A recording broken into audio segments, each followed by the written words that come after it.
انگریزوں کا آنا بالکل ٹھیک تھا کہ وہ اس قابل ہی نہیں تھے، سوائے عورت اور شراب کے ان کو اور کوئی کام ہی نہیں تھا۔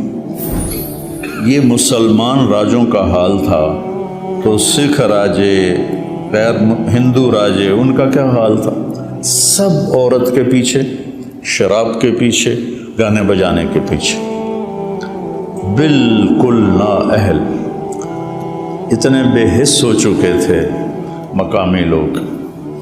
اور پھر 1799 میں ٹیپو سلطان شہید کر دیے تو انہوں نے کہا اب ہندوستان ہمارا ہے، سارے ہندوستان پہ قابض ہو گئے، مقامی لوگوں کو اپنی فوج میں شامل کر کے۔ ٹیپو سلطان پہ جب حملہ کیا تو حیدرآباد کا نظام کم بخت انگریز فوج کے ساتھ مل کے ٹیپو پہ حملہ آور ہوا۔ مغلوں کی حکومت سب سے لمبی چلی، 328 سال مغلوں نے حکومت کی، اور 1608 میں ایسٹ انڈیا کمپنی ہندوستان میں داخل ہوئی۔ جہانگیر کا زمانہ تھا، عروج تھا، تو ان کو وہ تو بالکل فقیر سے تھے۔ ایسٹ انڈیا کمپنی انگریزوں کی انگلینڈ سے آئی ہوئی، تو وہ شاہ جہاں اس جہانگیر تک ان کی رسائی ہوئی۔ جہانگیر کو میری طرف سر درد رہتا تھا، تو اس نے ان سے پوچھا تمہارے پاس کوئی چیز ہے سر درد کی؟ تو اس وقت وہ سائنس میں آگے جا چکے تھے، تو اب دیسی علاج میں کوئی ایسی دوا نہیں ہے جو فوری اثر کرے، تو انہوں نے اس کو گولی دی، وہ ٹھیک ہو گیا۔ وہ تو بڑا خوش ہوا، کہنے لگا کیا مانگتے ہو؟ اب ان کا دیکھو اپنے ملک کے لیے خیر خواہی، کہنے لگے جی ہمیں انڈیا میں تجارت کی اجازت دی جائے۔ اگر جاؤ اجازت، تو انہوں نے یہ جنوبی ہند کی طرف اپنے چھوٹے چھوٹے اڈے بنا لیے۔ شاہ جہان کے دربار میں وہ آئے تو شاہ جہان سے مل کر نکلے تو شاہ جہان کے وزیر نے کہا مجھے ان کی آنکھوں میں مکر و فریب نظر آتا ہے، ان کو ہندوستان سے نکال دو۔ تو شاہ جہان کہنے لگا کیا پدی کا شوربہ، ان کی حیثیت ہی کیا ہے، ان کا ہونا نہ ہونا ہمارے لیے برابر ہے۔ تو بعد میں پتہ چلا وہ پورا ہندوستان ہی کھا گئے۔ تو 1608 میں جہانگیر کا زمانہ تھا جب یہ ایسٹ انڈیا کمپنی آئی، اور پھر وہاں انہوں نے اپنے اڈے بنانے شروع کیے۔ آہستہ آہستہ آہستہ مقامی فوج تیار کی، اور مقامی فوج سے 1757 میں سراج الدولہ کو شکست دے کر بنگال پہ قبضہ کر لی۔ مقامی فوج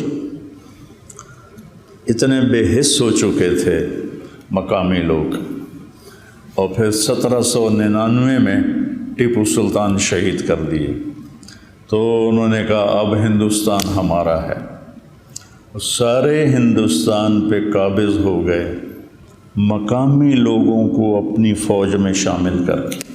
ٹیپو سلطان پہ جب حملہ کیا تو حیدرآباد کا نظام کم بخت انگریز فوج کے ساتھ مل کے ٹیپو پہ حملہ آور ہوا۔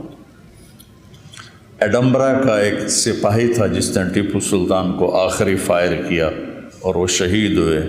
میں جب ایڈمبرا گیا تو وہ مجھے چوک میں لے گئے تو گھوڑے پر وہ سوار بہت بڑا بت اس کا بنا ہوا تھا۔ انہوں نے کہا یہ ہے وہ سپاہی جس نے اس کو آخری فائر کیا، اور وہ شہید ہو گئے تھے۔ تو ہندوستان میں انگریز کا آنا ایک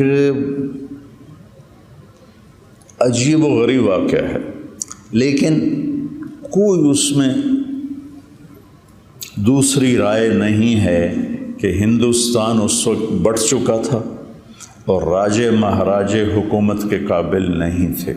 مسلمان راجوں کا حال یہ تھا کہ آصف الدولہ نے ایک حرم لڑکیوں کا بنایا ہوا تھا اور ایک حرم لڑکوں کا بنایا ہوا تھا۔ کبھی وہ لڑکوں سے شوق فرماتے تھے اور کبھی لڑکیوں سے شوق فرماتے تھے۔ یہ اودھ کے نواب تھا کم بخت یہ،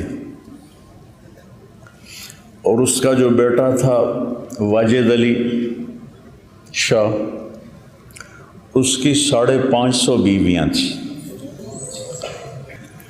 یہ مسلمان راجوں کا حال تھا، تو سکھ راجے، غیر ہندو راجے، ان کا کیا حال تھا؟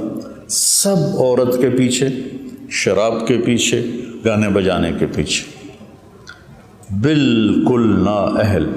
رامپور کا نواب جو تھا وہ اپنی جو مجلس شورا بلاتا تھا، آپ کو عجیب لطیفہ بھی ہے، حقیقت میں خود بیت الخلاء میں بیٹھتا تھا اور باقی ہال میں بیٹھتے تھے۔ تو انگریزوں کا آنا بالکل ٹھیک تھا، انگریزوں کا آنا بالکل ٹھیک تھا کہ وہ اس قابل ہی نہیں تھے، سوائے عورت اور شراب کے ان کو اور کوئی کام ہی نہیں تھا۔ رنجیت سنگھ نے حکومت کی 40 سال بڑے دھڑلے سے، بہت سمجھدار راجا تھا۔ یہ گجرانوالے کا تھا، ایک چھوٹے سے چودھری کا بیٹا تھا، تو اپنی قابلیت پر ان پڑھ تھا، پورے پنجاب کا حکمران بنا۔ یہ 1780 میں پیدا ہوا تھا اور 1839 میں شراب کی کثرت اور زنا کی کثرت سے مر گیا، 59 سال کی عمر میں، لیکن بہت قابل حکمران تھا۔ تو انگریزوں نے ہاتھ نہیں ڈالا پنجاب پر۔ پھر اس کا بیٹا کھڑک سنگھ، تو کھڑک سنگھ شراب کے نشے میں مر گیا۔ پھر اس کا بیٹا نونہال سنگھ بنا، وہ بھی جلدی مر گیا۔ پھر رنجیت سنگھ کا بیٹا شیر سنگھ تھا، جس نے سید احمد شہید رحمۃ اللہ علیہ کو 1831 میں بالا کوٹ میں شہید کیا اور فتح پائی۔ تو اس کو وہ بھی اتنا ڈوبا شراب میں اور عورت میں کہ اسے سکھوں نے خود قتل کر دیا 3 سال کے بعد۔ اور پھر دلیپ سنگھ بنا 16 سال کی عمر میں، انگریزوں نے اسے اٹھا کے لندن بھیج دیا اور پورے پنجاب پہ قبضہ کر لیا۔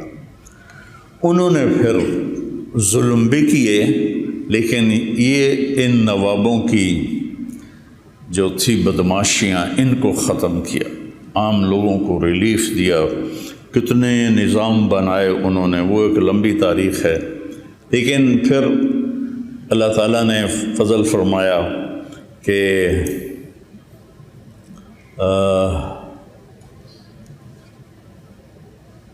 1906 میں مسلم لیگ کی بنیاد رکھی گئی۔ 30 دسمبر 1906 نواب سلیم اللہ صاحب ڈھاکہ، یہ نواب خاندان تھا، یہ بنگالی نہیں تھے، یہ کشمیری تھے۔ ان کے بڑے تجارت کے لیے گئے اور بہت کما لیا۔ 1857 کی جنگ میں انگریزوں کا ساتھ دیا، تو اس پر انہوں نے جاگیریں دے دی، نواب بنا دیا۔ اس کے آخری نواب تھے سلیم اللہ خان صاحب، جو 43 سال کی عمر میں فوت ہو گئے۔ انہوں نے اپنے محل میں 1906 میں 30 دسمبر مسلم لیگ کی بنیاد رکھی۔ پاکستان کا پہلا پتھر وہاں رکھا گیا۔ مسلم لیگ کی بنیاد رکھتے ہوئے کسی کے خواب و خیال میں نہیں تھا کہ آگے چل کے یہ پاکستان کے وجود کا ذریعہ بنیں گے۔ صرف یہ جد و جہد تھی کہ مسلمانوں کو اکٹھا کیا جائے اور انگریزوں کے خلاف کوئی محاذ بنایا جائے۔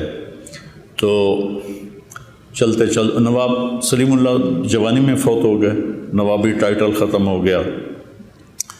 اس کے بعد کون اس کے بنے جو مجھے نہ یاد ہے، نہ مجھے پڑھا ہوا یاد ہے، لیکن علامہ اقبال رحمۃ اللہ علیہ نے ریاست پاکستان کا تصور پیش کیا کہ ایک ریاست ہونی چاہیے مسلمانوں کے لیے الگ۔ 1930 میں الہ آباد میں ایک جلسہ تھا، اس میں اقبال رحمۃ اللہ علیہ نے بطور پیغام جو انہوں نے اپنی شاعری میں پیغام دیا، وہ 14 صدی میں کوئی شاعر ایسا نہیں پیدا، 14 صدی میں کوئی ایسا شاعر پیدا نہیں ہوا کہ جس نے پیغام دیا ہو۔ آپ کو عجیب بات سناؤں، 96 میں ہماری جماعت انڈونیشیا گئی، جنرل حبیبی اس وقت وہاں صدر تھا۔ تو میں تو نہیں گیا، لیکن دوسرے ہمارے کچھ بزرگ اس کو ملنے کے لیے گئے، مسیح الزمان صاحب رحمۃ اللہ علیہ اور کچھ اور ایسے۔ تو وہ کہنے لگا کہ آپ کو پتہ ہے ہم نے تحریک آزادی کیسے چلائی؟ ان کا جی آپ بتائیں۔ کہ اقبال کی شاعری اور آپ کے قائد محمد علی جناح رحمۃ اللہ علیہ کی تقریریں، ان کا ہم نے انڈونیشی زبان میں ترجمہ کر کے اپنے نوجوانوں کو ابھارا، اور ہم آزاد ہوئے پرتگال سے۔ پرتگال وہاں تھا، لیکن ہم جانتے نہیں اقبال کون ہے۔ تو انہوں نے سب سے پہلے یہ تصور پیش کیا کہ ایک ریاست ہونی چاہیے۔ قائد اعظم محمد علی جناح رحمۃ اللہ علیہ یہ ساہیوال کے تھے، ان کے جو بڑے تھے ساہیوال کے، راجپوت فیملی تھی، گجراتی نہیں تھے یہ۔ کیم چھو مجمع، یہ گجراتی زبان ہے، کیم چھو مجمع، کیا حال ہے، بڑا اچھا حال۔ ان کے بڑے گجرات شفٹ ہوئے تجارت کے لیے، تو پھر وہ گجراتی بولنے لگ گئے۔ جب 2-3 نسلیں وہاں رہیں تو اللہ تعالیٰ نے اس بندے کو چنا، انہوں نے کانگریس میں شمولیت اختیار کی۔ کانگریس میں کچھ عرصے کے بعد انہیں پتہ چلا کہ یہ مسلمانوں کے مفاد میں کچھ بھی نہیں ہے، تو الگ ہو گئے۔ مسلم لیگ میں شامل ہوئے تو بری طرح مسلم لیگ پٹ رہی تھی، تو یہ مایوس ہو کے لندن چلے گئے، بہت بڑے وکیل تھے۔ تو علامہ اقبال رحمۃ اللہ علیہ نے خط لکھا کہ آپ واپس آئیں اور مسلم لیگ کی باغ ڈور سنبھالیں۔ تو وہ پھر ان کے خط پر واپس تشریف لائے اور مسلم لیگ کی باغ ڈور سنبھالی۔ پھر علماء دیوبند 2 حصوں میں تقسیم ہو گئے۔ ایک حصہ کہتا تھا تقسیم نہیں ہونی چاہیے، مولانا شرف علی تھانوی رحمۃ اللہ علیہ، مولانا شبیر احمد عثمانی رحمۃ اللہ علیہ، مولانا ظفر احمد تھانوی رحمۃ اللہ علیہ، مولانا سلیمان تھے ندوہ کے، تو یہ حضرات کہتے تھے تقسیم ہونی چاہیے۔ تو اس سے علماء دیوبند 2 حصوں میں تقسیم ہو۔ دونوں کی نیت، جو چاہتے تھے نہ تقسیم ہو، ان میں بھی کوئی ذاتی مفاد نہیں تھا، وہ سمجھتے تھے کہ اس میں مسلمانوں کا فائدہ زیادہ ہے، اور حضرت تھانوی رحمۃ اللہ علیہ اور ان کے ساتھ والے کہتے تھے تقسیم میں فائدہ زیادہ ہے، اور آخر نتیجہ وہی نکلا جو حضرت تھانوی رحمۃ اللہ علیہ کا فلسفہ تھا کہ الگ ہونا چاہیے، کہ مسلم نان مسلم مفاد ایک نہیں ہو سکتا، وہ اس میں ٹکراؤ پیدا ہو جاتا ہے۔ تو مسلم لیگ بہت بری طرح پٹ رہی تھی، تو مولانا شبیر احمد عثمانی، مولانا ظفر احمد تھانوی، انہوں نے دورے کیے پورے سرحد کے اور ہندوستان کے، اور جو جوشیلی تقریریں کر کر کر کر مسلم لیگ کو اتنا کھڑا کیا کہ الیکشن میں کافی سیٹیں لینے میں کامیاب ہو گئی۔ ادھر 1940 میں دوسری جنگ عظیم شروع ہو گئی، جو 44-45 تک رہی، اور انگلینڈ بالکل اس کی کمر ٹوٹ گئی اور اسے اپنے مقبوضہ جات پر قبضہ رکھنا مشکل ہو گیا۔ ادھر تحریک پروان چڑھ گئی، پاکستان کا مطلب کیا، لا الہ الا اللہ۔ آج کے نوجوانوں کو پتہ ہی نہیں ہے کہ کیا قربانیاں ہوئیں۔ تو آخر کار انگریزوں کو ہارنا بھی پڑا اور وہ مجبور بھی ہو گئے تھے، دونوں چیزیں تھیں، قبضہ رکھ نہیں سکتے تھے، سارا کچھ برباد ہوا پڑا تھا، اور ادھر مسلمانوں میں بھی ایک جوش اور تحریک اٹھی ہوئی تھی، ہندوؤں میں بھی اٹھی ہوئی تھی۔ تو پھر اللہ تعالیٰ نے محمد علی جناح رحمۃ اللہ علیہ، بہت بڑے ہمارے محسن ہیں، بڑے عظیم انسان تھے، مقدر کی بات ہے انہیں حکومت کرنے کا موقع ہی نہ مل سکا۔ 47 میں آزاد ہوا، 48 میں انتقال ہو گیا، ٹی بی کے مریض تھے 72 سال کی عمر میں۔ اس کے بعد پھر ایک لائن لگ گئی، ایک دکھ بھری داستان ہے ایک درد بھرا افسانہ ہے، جگر سوز بھی ہے، دل خراش بھی ہے، کہ قربانیوں کو رائے گاں کر دیا، 6 لاکھ لوگ ذبح ہوئے، 6 لاکھ، 1.5 کروڑ لوگ ہجرت کرنے پر مجبور ہوئے۔